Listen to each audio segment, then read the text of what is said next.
नमस्कार साथियों, आप सभी साथियों का स्वागत करते हैं अपने चैनल पर। और तमाम जो लोग हैं सिक्किम बोर्ड को लेकर काफ़ी चिंतित हैं कि आखिर यह बोर्ड वैलिड है या नहीं। सिक्किम की एक बोर्ड है जिस बोर्ड का नाम आप जानते हैं कि सिक्किम बोर्ड है, जिसको हम board of open schooling skill education बोलते हैं।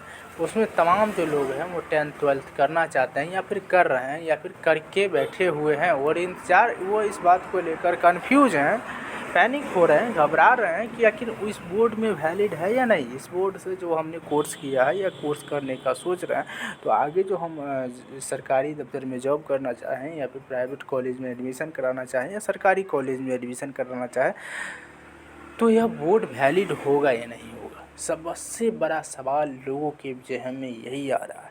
तमाम जो स्टेट सरकार की बोर्ड है, चाहे झारखंड बोर्ड की बात करें, यूपी बोर्ड की बात करें, महाराष्ट्र बोर्ड की बात करें, एमपी बोर्ड की बात करें, तमाम जो स्टेट सरकार की स्टेट की बोर्ड है और जो सीबीएसई है और जो एनआईओएस है और जो तमाम और सारी बोर्ड हैं, उसके दायरे में यह बोर्ड जो है वैलिड है या नहीं। तो सबसे पहले मैं ये आपको बता दूं, ये संक्षिप्त में बता दूं कि आपका यह जो बोर्ड है वो वैलिड है, ठीक है, कॉज के लिस्ट में आ गई है। पहली बात, कोई भी बोर्ड को जो है सीबीएसई अप्रूवल देती है और यह बोर्ड जो है वो कॉज के लिस्ट में आ गई है। और दूसरी बात ये है कि यह जो है ये आपका स्टेट सरकार से रजिस्टर्ड है और दूसरी ये भी बात है कि एनआईओएस से भी रजिस्टर्ड है। तो और यहाँ से आप जो भी कोर्स करते हैं वो वैलिड है, इसको लेकर कहीं से भी कंफ्यूज नहीं आपको होना, ठीक है। यह बोर्ड वैलिड बोर्ड है, ठीक है। आप इससे 10th या 12th कोई भी कोर्स कर सकते हैं और जो है एग्ज़ाम दे सकते हैं, ठीक है।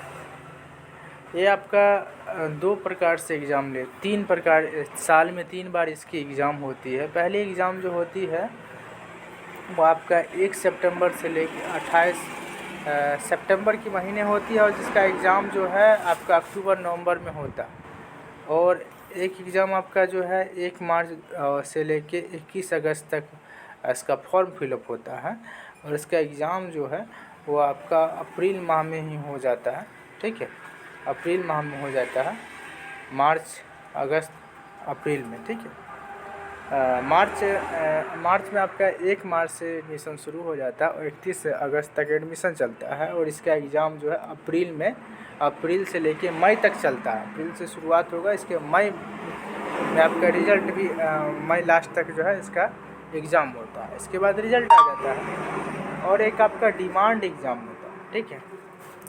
तो इस प्रकार से इसका एग्ज़ाम होता है। और सबसे बड़ी बात ये है कि तमाम जो लोग होते हैं वो यही बात को लेकर कंफ्यूज रहते हैं कि जो अदर बोर्ड है, जिसे कॉज यानी सीबीएसई जिसको अप्रूवल देती है, तो ये भी अप्रूव्ड बोर्ड है, ठीक है। इसको लेकर कहीं से भी शंका ना करें। पहले बहुत सारे लोग इसको लेकर चिंतित थे, लेकिन अब जो है जानकारी बोर्ड के ऑफिशियल वेबसाइट पर भी दी गई है। तो इसको लेकर कहीं से आपको जो है सो वैलिड को लेकर कंफ्यूज नहीं होना। आप इस बोर्ड से पढ़ें, ये बोर्ड वैलिड बोर्ड है, ठीक। बता दें कि यह बोर्ड जो है एनआईओएस से रजिस्टर्ड है या फिर ये बोल सकते हैं जो वहाँ के स्टेट सरकार है उससे रजिस्टर्ड है। और जो है आप देखिए नीचे आइए तो यहाँ पर जानकारी दी गई है इसके संबंधित। मैं स्क्रॉल ऊपर की ओर कर देता हूँ। बोर्ड वैलिड को लेकर जो है देखिए, national institute of open schooling NIOS के द्वारा रजिस्टर्ड है, ठीक है। इसके बाद एआईयू जो the association of India university होती है, एआईयू, उसके द्वारा रजिस्टर्ड है। इसके बाद वहाँ के स्टेट सरकार के द्वारा ये रजिस्टर्ड है और यह जो है और स्टेट सरकार से रजिस्टर्ड तो है ही और कॉज के लिस्ट में भी अब आ गई है। तो इसको लेकर आपको कंफ्यूज नहीं होना है। इस बोर्ड से आप एग्ज़ाम दे सकते हैं और अपने भविष्य को सुनिश्चित कर सकते हैं किसी भी क्षेत्र में, ठीक है। अगर आप एडमिशन लेना चाहते हैं तो जो नंबर है डिस्क्रिप्शन में, वहाँ से एक बार कॉल कर लें, हमसे बात कर लें, आपको एडमिशन हम दिला देंगे। 10th या 12th कहीं से भी एडमिशन कराना चाहे तो करा सकते हैं। टीओसी वाले या कंपार्ट वाले किसी भी बोर्ड में इनका टीओसी लग गया है या फिर कंपार्ट लग गया है, वो इंतज़ार कर रहे हैं बोर्ड का, तो आप लोग इस बोर्ड में एडमिशन करा सकते हैं और अपने भविष्य को साकार कर सकते हैं। बाकी बात कहना चाहता हूँ आप सभी लोगों से कि एक बार कमेंट में ज़रूर लिखें आप कहाँ से वीडियो को देख रहे थे और आप इस जानकारी से कितना सहमत हैं और इस बोर्ड के बारे में क्या सोचते हैं। अगर आप एडमिशन कराना चाहते हैं, फिर इसे एडमिशन कराना चाहते हैं तो फिर वो भी करा सकते हैं। आप डिमांड एग्ज़ाम में बैठना चाहें, डिमांड एग्ज़ाम एक और बात देना चाहता हूँ कि जो फर्स्ट एग्ज़ाम और सेकेंड एग्ज़ाम, साल का 2 एग्ज़ाम होता है। एक तो जिसका एग्ज़ाम अक्टूबर नवंबर में हो जाता है, एक एग्ज़ाम जिसका अप्रैल से मई तक होता है। और इन दोनों एग्ज़ाम में अगर आप कंपार्ट लग जाते हैं किसी कारणवश, तो आपको जो है डिमांड पे आप एग्ज़ाम को दे सकते हैं। डिमांड में कभी डिमांड का एग्ज़ाम जैसा सब बोर्ड में होता है, जिसको ओडी बोलते हैं, उस प्रकार से भी एग्ज़ाम को दे सकते हैं। बाकी बात, बहुत 99% ऐसे स्टूडेंट होते हैं जो पास ही होते हैं, ठीक है। बहुत सारे स्टूडेंट जो है पास करके अपना भविष्य को साकार कर रहे हैं, तो आप भी कीजिए और आइए एडमिशन लीजिए। हाँ, एक और बात बता देना चाहता हूँ कि जो लोग पढ़े लिखे नहीं अगर सोच रहे हैं बोर्ड में दाखिला लेने के लिए, तो उनके लिए भी प्रावधान दी गई है, 10th आप पास कर सकते हैं, ठीक है।